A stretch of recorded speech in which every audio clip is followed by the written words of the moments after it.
नमस्कार मैत्रिणींनो, आजपासून सूर्यनारायणाचे उपवास चालू झालेले आहेत। हे उपवास माघ शुक्ल प्रतिपदेला चालू होतात आणि माघ शुक्ल सप्तमीला संपतात।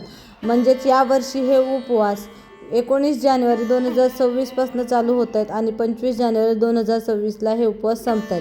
25 जानेवारी 2026ला रथसप्तमी आहे, त्या दिवशी हे उपवास सोडले जातात। सूर्यनारायणाच्या पूजेसाठी काय काय साहित्य लागतं तर एका ताटामध्ये मी गणपतीची मूर्ती घेतली आहे, बाळकृष्णाची मूर्ती घेतली, नारळ घेतला, हळदी कुंकवाचं भांडं घेतलंय, निरंजन घेतलंय, अगरबत्ती, धूप, फुलं, त्यानंतर विड्याची पानं, अजून 2 पानं घेतले, त्यामध्ये मी हळकुंड, खारीक, खोबरं, विलायची ते घेतले सगळं, अगरबत्ती घेतलेली आहे, पाणी घेतले, दूध घेतलेलं आहे, नैवेद्यासाठी साखर, शेंगदाणे आणि गूळ खोबरं पण घेतलेलं आहे, फुलं घेतली, वस्त्र घेतली आणि हे सगळं साहित्य घेऊन आपल्याला सकाळी पहाटे लवकर उठायचं आहे, स्नान करायचं आहे आणि सूर्योदय होण्यापूर्वी तुळशीसमोर पाट मांडायचं, त्याच्या अगोदर खाली सारवून घ्यायचं, त्यानंतर त्यावर छान अशी रांगोळी काढायची, नंतर पाट मांडायचा, त्या पाटावर सूर्यदेवांचं रांगोळी काढायची, नंतर आदित्य रानूबाईची रांगोळी काढायची आणि गोपद्म पण काढायचे। त्यानंतर इथे आपण पहिल्यांदा स्वतःला हळदी कुंकू लावून घ्यायचं, त्यानंतर निरंजन पेटवून घ्यायचं, त्याची पूजा करायची, म्हणजे अग्निदेवतेला प्रसन्न करायचं आणि त्यानंतर या पूजेला सुरुवात करायची। त्यासाठी पहिल्यांदा जी गणपतीची मूर्ती आहे तिला अभिषेक करायचा दुधाचा आणि पाण्याचा आणि तांदूळ ठेवून त्याच्यावरती त्याला मांडायचं आणि त्याची पूजा करून घ्यायची।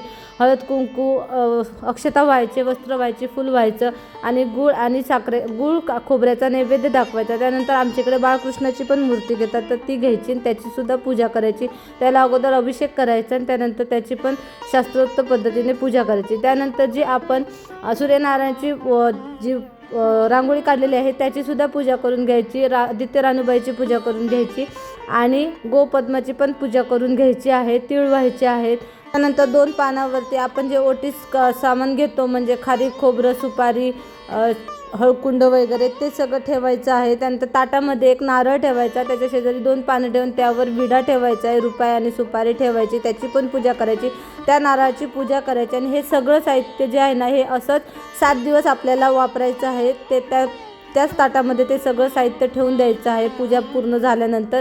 त्यानंतर तुळशीची पण पूजा करून घ्यायची आहे। आता सूर्यनारायणाला जो नैवेद्य दाखवायचा त्यामध्ये तुम्ही फळाचा नैवेद्य दाखवू शकता किंवा साखर शेंगदाण्याचा नैवेद्यसुद्धा तुम्ही दाखवू शकता, तरी ते मी तो नैवेद्य दाखवलेला आहे। आणि त्यानंतर आपल्याला अगरबत्ती व्हायची, धूप दाखवायचा आहे आणि छान ओवाळून आरती करून घ्यायची आहे। त्यानंतर तुळशीला पाणी अर्पण करायचं, म्हणजे अर्ध अर्पण करायचं, तुळशीची पूजा करून घ्यायची, तिला धूप अगरबत्ती लावायची। सूर्योदय होईपर्यंत आपल्याला ही पूजा करून घ्यायची। इथे मी पूजा करेपर्यंत सूर्योदय झाला होता, म्हणजे सूर्य मला दिसायला लागला होता।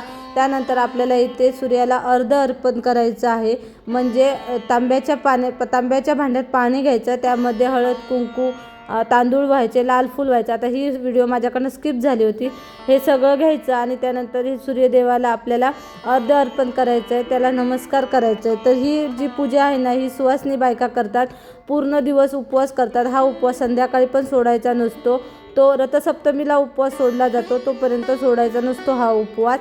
आणि या उपवासामध्ये आपल्याला खिचडी खाऊ शकता तुम्ही साबुदाण्याची किंवा बटाटा खाऊ शकता, फक्त वरईचं काहीही खायचं नाही आहे।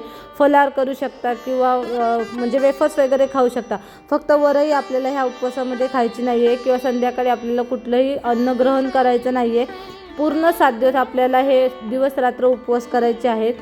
सुवासिनी बायका हे उपवास नवऱ्याच्या दीर्घायुष्यासाठी, त्याच्या योग्य आरोग्यासाठी, त्याच्या भरभराटीसाठी केले जातात। तरी ते मी सूर्याला अर्ध अर्पण केलेलं आहे, त्याला नमस्कार केला आणि त्यानंतर मी घरामध्ये जाऊन घरातल्या देवांची पण पूजा करून घेतली आहे। तर अशा पद्धतीने हे सूर्यनारायणाचे उपवास केले जातात आणि खूप छान वाटतं हे उपवास केल्यानंतर। तर तुम्हाला ही माहिती कशी वाटली हे मला कमेंट करून सांगा। व्हिडिओ आवडला तर व्हिडिओला लाईक आणि शेअर करा। अजूनही चॅनलवर नवीन असाल तर चॅनलला सबस्क्राईब करा, कारण माझे असे वेगवेगळे व्हिडिओज तुम्हाला माझ्या चॅनलवर पाहायला मिळतात। आणि माझ्या इंस्टा आयडीला सुद्धा फॉलो करा, तिथेसुद्धा माझे व्हिडिओ तुम्हाला पाहायला मिळतील। तर ही पूजा माझी कशी वाटली मला नक्की कमेंट करून सांगा। पुन्हा भेटूया अशाच एका नवीन व्हिडिओमध्ये, तोपर्यंत बाय बाय, थँक्यू।